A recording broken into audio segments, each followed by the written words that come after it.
So, Michael Dunlop, I'd like to take you back really on your TT memories and ask you your very first memory of coming to the TT.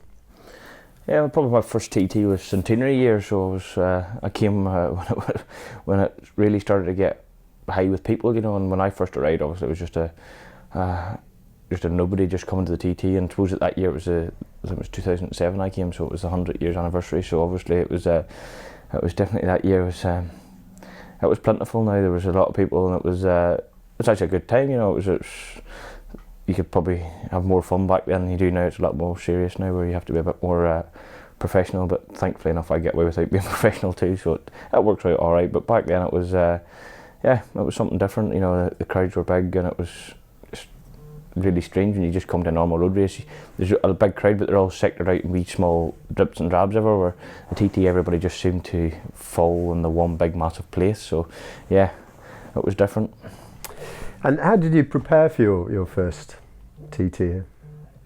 Yeah, probably the preparation wasn't that great. We just landed, you know. When I came, it was a few lads on tour and a bit of crack. That was all it was, on a motorbike. And I didn't really put any preparation. I'd done the Manx the year before, but sort of thought I'd learnt enough there to see me through, and it took a pretty big shock. The crack was good, that's one sure thing. The riding wasn't that great, you know. I didn't struggle, but it was just first time I'd ever ridden a superbike, and it just got all a bit hot and heavy, and it was just, I think we just didn't take it as seriously as we probably should have. But yeah, but I certainly enjoyed it. That's one good thing. And when you, the few times you've been able to watch racing, you must have come perhaps with your father and been out watching. Where do you remember watching racing? I think the problem at the time when I came here, obviously, to go and watch a race wasn't really that possible, you know, obviously, because I was too young. And I think when I was really here was years and years ago, you know. I was too young to do anything, so it was sort of never really get to watch anything, you know. And I probably can't really remember it anyway, you know. It's racing at that time, because my dad done a lot of it himself, you know.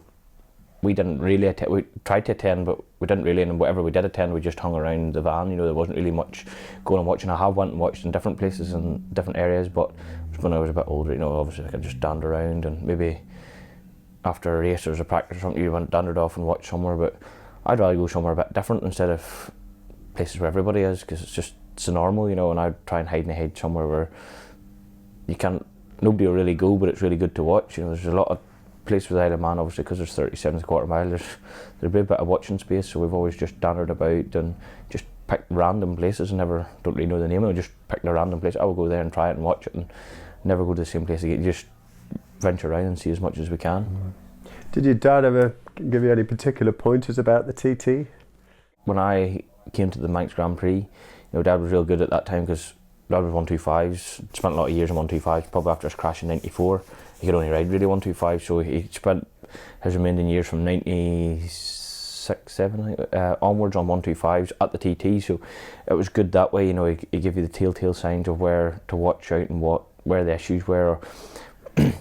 Obviously with two strokes, you know, it was very hard to keep them going, and he'd let you know the hardest places to be, you know. And that was the big thing, you know. Obviously when I started riding big bikes, it related the same too, but obviously the big bike was a bit different, and my dad was real good at his big bike too. He knew where his lines would be, but it had been that long since when I had rode the big bike in 2007. Last time my dad rode a big bike around there was 23 years ago, so it was a long time, and I can't really remember yesterday, let alone 23 years ago, so it was hard trying to just match everyone. But you know, his knowledge was, you know, he always just told me, make sure, you know, where you're trying to get where you're going. Once you get where you're going, it makes life a whole lot easier. And as a racer, do you have favourite parts of the course?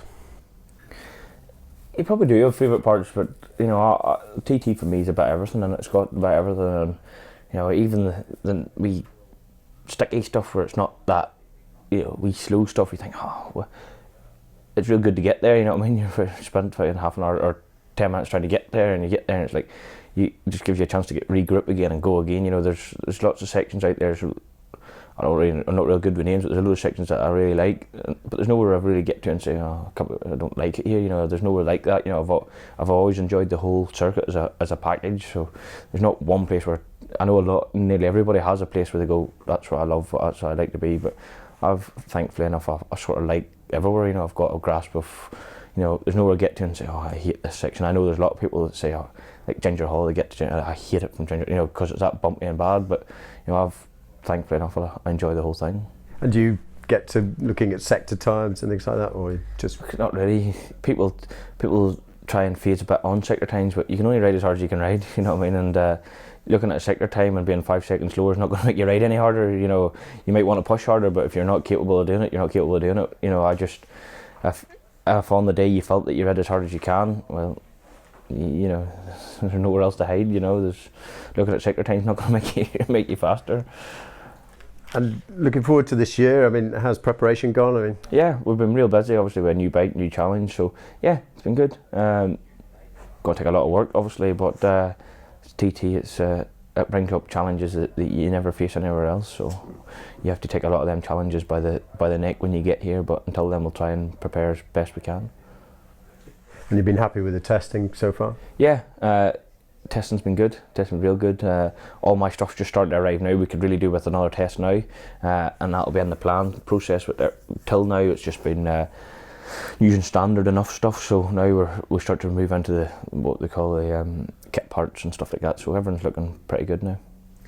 You were knocking on the door of 134 last year. Going for it this? Yeah, you know. Theoretically, I probably should have done 134. It's one of them things where you think if you knew you were there, there'd have been no problem. You know what I mean?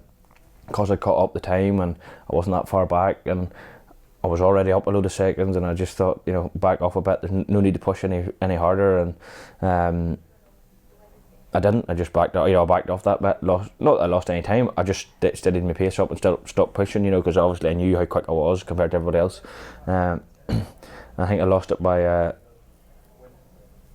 half a second.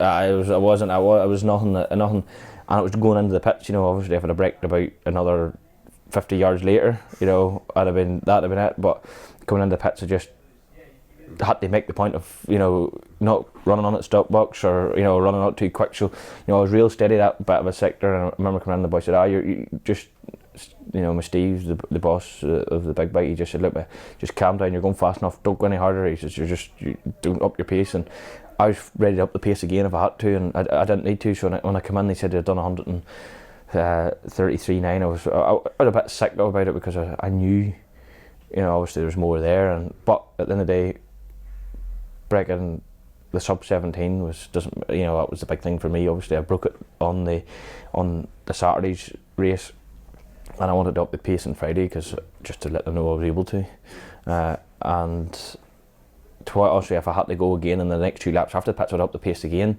but you know, there's no point in wrecking an engine for no reason, so we just stuck in. But at the end of the day, 34 or sub 17, it's all under 17 minutes now, so I was just happy to be the first person ever to break a sub 17. Do you have a sort of target for wins this year? I just want 1 races, you know. I felt last year, you know, there's different areas of we could have improved on. Thankfully, I think they've targeted a bit more of the rules this year, and hopefully be a wee bit more honest about it. And I just want to win races. That's my goal. You touched upon it there. There were some tensions between yourself and Ian Hutchinson last year. I mean, are those in the past now, do you think? I don't. You know, for me, it makes no difference to me. It's I just don't justify what they do. You know, if you want to be a race winner, you do it by the book. You know, I was throughout the first race. I held my hands up. You know, I'd got hold of an engine that just wasn't, and thankfully the people that supplied the engine put a message on social media to say, obviously, that the engine they had supplied they thought was legal, and that obviously if I knew it hadn't, I wouldn't have run it. As simple as that. But when you know you're doing something that you shouldn't be, it's a whole different ball game. You know what I mean? For me, it's to win races you need to win them fair. You know, and I've always been a sticker here. The rules, and that's what the rules are. You try to go to the rules, don't get me wrong, you always try to be on the line, you know, you can't step your foot over the line, because obviously that's, you know, because of this game everybody's risking their life, and you're risking your life against something that's, you know, better than anybody else's, but you've got the best, you're always trying to push, you think, well, look, if we're all on the same bike, we should all be, you know, having that limit, but when the bike is different, and buy what the book should be, this is a whole different ball game, you know. But that's, people's got their own opinions. I got, I think, a bit of flack on social media, but you know, you're a big enough boy, come and say it to my face, you know. Michael Dunlop, thank you very much. Thank you.